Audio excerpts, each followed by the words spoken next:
The story commences with our protagonist, a 16-year-old young boy named Quinn, recounting his life. Like many adolescents, Quinn loathes school not because of the academic demands, but due to the incessant bullying inflicted upon him by the stronger children. Unlike others, Quinn was unable to disregard the hurtful and degrading comments made by the bullies. As a result, Quinn did not hold back and gave the bully his just desserts. The bully's ego was shattered, and he retaliated by utilizing his powers to label Quinn a level 1 piece of crap, blowing him onto a wall using his powerful Kamehameha technique. In this dire moment, a girl came running towards Quinn and asked if he was alright, even though he was clearly in a terrible state, spitting blood and with his broken glasses in hand. Quinn then retreated to his apartment, provided by the government since he has no one to care for him. As Quinn attempted to fix his broken glasses, he heard news of the 5-year peace treaty with the Dalki race coming to an end, which could potentially lead to another devastating war, similar to the one that took Quinn's parents away. They left behind a book that has been impossible to open, despite Quinn's efforts of pouring hydrochloric acid on it for the 112th time. Exhausted from his repeated attempts, Quinn sought to repair his glasses instead. Unfortunately, it was not Quinn's lucky day, as he ended up cutting his thumb with the broken glass, which led him to curse the world in frustration. As fate would have it, drops of his blood fell onto the mysterious book, and something remarkable happened. A demonic blood aura emanated from the book, and it began to envelop Quinn. Suddenly, all the pages of the previously unopenable book started flipping over, shocking our protagonist. Overcome by the strange occurrence, Quinn collapsed onto the ground, unconscious. A message then appeared, congratulating Quinn for acquiring something called VA. Upon waking up, Quinn felt a pounding headache, causing him to believe that he had passed out due to the cut and the shattered glasses he wore. However, something strange occurred after he donned the spectacles. He could now see his surroundings with unparalleled clarity. Filled with curiosity, Quinn grabbed a letter from his drawer to test his newfound vision. After examining the letter, Quinn came to a shocking realization. His vision had improved dramatically, a fact that left him reeling as he had always suffered from poor eyesight. The only conclusion he could come up with was that the never-opened book he had could be the source of his newfound ability. Desperate to locate the book, Quinn searched his room feverishly. As he ruminated over the situation, a distant memory stirred in his mind. He had heard a system message before passing out. Suddenly, a graphic window appeared, displaying Quinn's stats in a manner reminiscent of old-school games. Intrigued, Quinn tried to interact with the screen, but he discovered that the Skills tab was locked. Determined to explore every option, he eventually clicked on the Quest tab and discovered an easy task that would reward him with 5 experience points for drinking 2 liters of water. Quinn believed that the book could potentially be an ability book, as it had granted him a system. Perhaps he could gain an ability similar to others who had access to the system. In an attempt to test his newfound powers, Quinn tried different styles of abilities such as water bending, but nothing happened. Disheartened, he grew tired and decided to drink some water from his refrigerator. In an effort to complete the quest, Quinn consumed all the bottles of water he had, causing his stomach to ache. However, soon after, an envelope-like icon appeared, indicating that he had completed the task and earned 5 experience points. Excited about the prospect of becoming stronger, Quinn believed that leveling up would enhance his abilities. Suddenly, there was a knock on his door, an unexpected occurrence, as no one ever visited him. Upon answering, Quinn was met with a formidable old man with a scar on his face,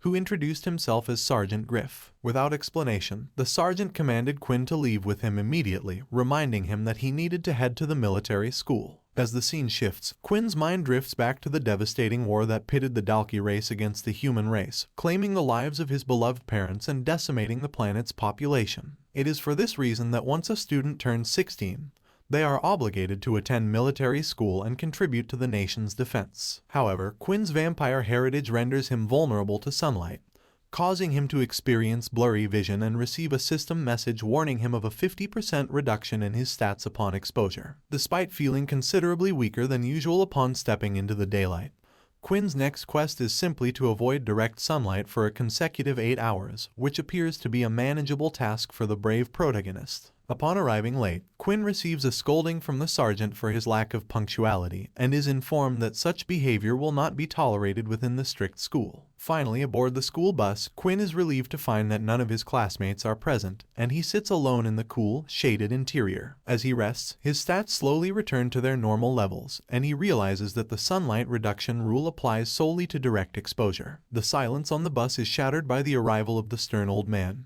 causing the atmosphere to become as quiet as a library. As they journey towards the school, a system message alerts them to the presence of a soporific substance in the air, which Quinn struggles to comprehend. He soon realizes that all of the other students have been rendered unconscious by the gas, but his unusual ability to resist its effects allows him to remain awake and aware. Eventually, Quinn is jolted awake by the sudden splash of cold water, signaling the end of the gas's effects. In the aftermath, Quinn is given high-tech clothes, belt, and shoes and is transported to a location teeming with people. The stern old man informs them that they will be trapped in this place for the next 2 years, marking the beginning of a new and uncertain chapter in Quinn's life as a vampire soldier. In the subsequent scene, the elderly man proceeded to inform the students that a watch had been affixed to their wrists. This watch, he explained, would serve the dual purpose of identifying them as students in the military base and displaying their remaining lifeline. Additionally, the watch would be operational for all of their duties in the military base, and when it was not in use, it would indicate their power level. The sergeant emphasized that there would be a test to gauge the current power levels of the students. Quinn expounded upon the 8 different power levels, which were arranged in ascending order, with level 1 being the lowest and level 8 being the highest. However, Quinn went on to elucidate that although level 8 was the ultimate power level, there existed some beings whose power level could not be quantified, referred to as originals, as their abilities could not be shared with others. Furthermore, it was explained that a human being could obtain an ability in 2 ways, either by learning cultivating techniques from a book written by the ability users or manifestors, or by being trained by originals, who never created such a book explaining their abilities, thereby making it challenging for those who were not wealthy to acquire abilities. These originals trained only their family members or trusted acquaintances, giving them a significant advantage over others. The books for levels 1 to 5 could be easily procured from stores or marketplaces, but the books for higher levels were either extremely rare or exorbitantly priced, akin to a legendary Pokémon card. Once all the students were assembled in a circle, they were transported to the testing center to determine their power levels. Observing that our protagonist, Quinn, was apprehensive, another student with yellow hair offered him assistance. Quinn, attempting to keep the incident involving the ability book to himself, attributed his nervousness to a different cause, even as the sunlight decreased his stats by half yet again. As Quinn gazed into the eyes of the handsome boy for 2 seconds, the two of them shared an intense moment of eye contact. Quinn wished to ask the boy, whose name was Vorden, "Will you be my Wanda?" but was too bashful to do so. Nonetheless, Vorden reassured Quinn that he was available to help if needed. Quinn was surprised by Vorden's amiability, as no one had ever reached out to him in such a kind manner before. Quinn then introduced himself to Vorden, but as the system issued a warning that Quinn's ability had been rejected, Vorden abruptly crushed Quinn's hands, his demeanor transforming from affable to fierce. Vorden demanded to know about Quinn's ability, but Quinn opted to keep it concealed from him. At that moment, Sergeant Oldman called for Quinn's turn to test his power level, and it was revealed that Vorden Blade, the kind boy, and another student named Peter Chuck, a nerdy-looking student with a sturdy build, would also be testing their power levels alongside Quinn. Layla Munro, a red-eyed girl with a crossbow, and Erin Haley, a blonde with a demonically sized blade on her shoulder, were the other 2 students who would be participating in the test. All of these events were unfolding amidst the theme of vampires. As Quinn and his group make their way to the test arena, he takes the opportunity to observe his fellow students. Quinn's attention is first drawn to Peter, a bespectacled young man who he describes as nervous and weak, lacking in any discernible ability. Quinn notes that he has never seen anyone handle a weapon like Layla,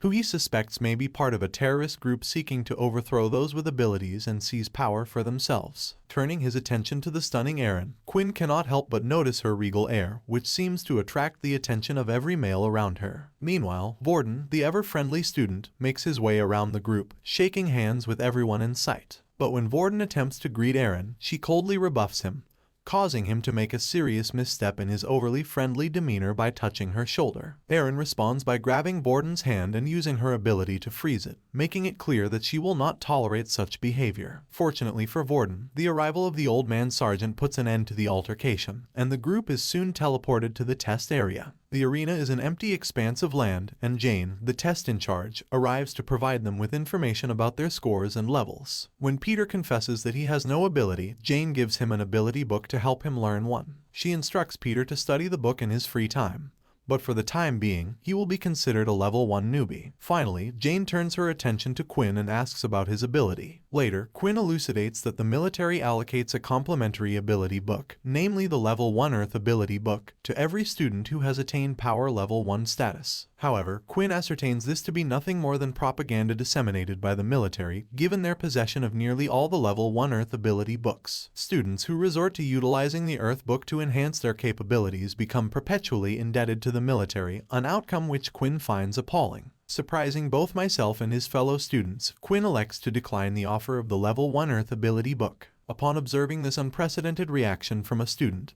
Jane relays the matter to a superior military official and requests his input on the matter. The military official implores Jane to administer a test to Quinn, the results of which would determine whether he is a prospective candidate. Despite the military official's desire for Quinn to undertake the test, their true intention is to humiliate him for rejecting the Free Earth book. Following this, Jane leads Quinn to the testing ground and charges him with the task of obliterating targets as soon as they emerge. Quinn immediately encounters difficulty, unable to move swiftly due to the disadvantageous effects of sunlight on his vampiric nature. The second task requires him to strike a drum as forcefully as possible, yielding him a score of 5 points. Lastly, the agility test mandates that Quinn sprint over a machine outfitted with spikes, evading them while traversing as far as he can. Jane apprises him that it is solely a hologram. Consequently, Quinn embarks on his agility test, whereupon Jane tests his nimbleness by instructing him to run over a roller while sidestepping the spikes. Quinn successfully passes his agility test, albeit later realizing that Jane had lied to him about the spikes being fake. Based on Quinn's ability score, Jane designates him as possessing Level 1 status. Quinn is bewildered by why the test administrator solicits an assessment of his ability when she can retrieve all relevant information regarding his status via a tablet. It's time for the next student to take their turn, and here comes Layla Munro, the Queen of the Bow. The beast weapon that Layla carries on her back is developed using beast crystals generated from killing beasts on the beast planet. The beast weapons not only aid in attacking, but also enhance the user's strength, making them a superhuman. Quinn describes how the Dalki race devastated the human race on Earth with its first attack on the planet. However, humans didn't lag behind and advanced their technology to the point where they could travel to other planets using portals. Different planets house various kinds of beasts with stronger powers and abilities, so the weapons created from the stronger beasts are also stronger. Nevertheless, the first kill first serve policy applies, given that we are talking about humans here. Quinn finds it quite strange that someone as young as Layla can visit a beast planet and defeat a beast monster. Layla displays exceptional skills when she attempts to hit all 5 targets at once, using a move called telekinesis to control the flow of all 5 arrows in mid-air. Observing her combined control of ability and weapon, Quinn also thinks that he might acquire such power if he gains some weapon control, like with a sword. Unlike the first target test, Layla scores an average in the remaining ones, with an 8 in the strength test. Her ability test score grants her a rank of level 2 status. However, Layla still appears upset over her low score and power level not being up to her desired level. Next, blonde Erin enters with her massive sword. Erin employs her ice skills to generate an ice spear to complete the target test quickly. As expected from Erin, the Aura Queen quickly destroys all the targets with her ice spear and completes the task remarkably. In her next task, she destroys the drum with her icy Kamehameha and receives an ultimate score of 50 in the second task. Even though Erin achieves a status of power level 5 and becomes one of the 3 first-year students to attain that level, she still seems unhappy, which is quite surprising. Lastly, student Vorden Blade is called to showcase his skills. When he begins his test, everyone, including the in-charge teachers, becomes bewildered because of his copycat skill. He copies Erin's ice spear and effortlessly completes the first and remaining tasks. Perhaps everyone thinks this is cheating, but copying is also a great ability, in my opinion. What do you all think? Please share your thoughts on the manhwa recap in the comments. This concludes the recap of all the chapters covered in this manhwa. If new chapters become available, I will create a second part. Or should I? Tell me what you all want. And that's a wrap for today's video. Thank you so much for watching and joining us for the Heavenly Demon Part 6 recap.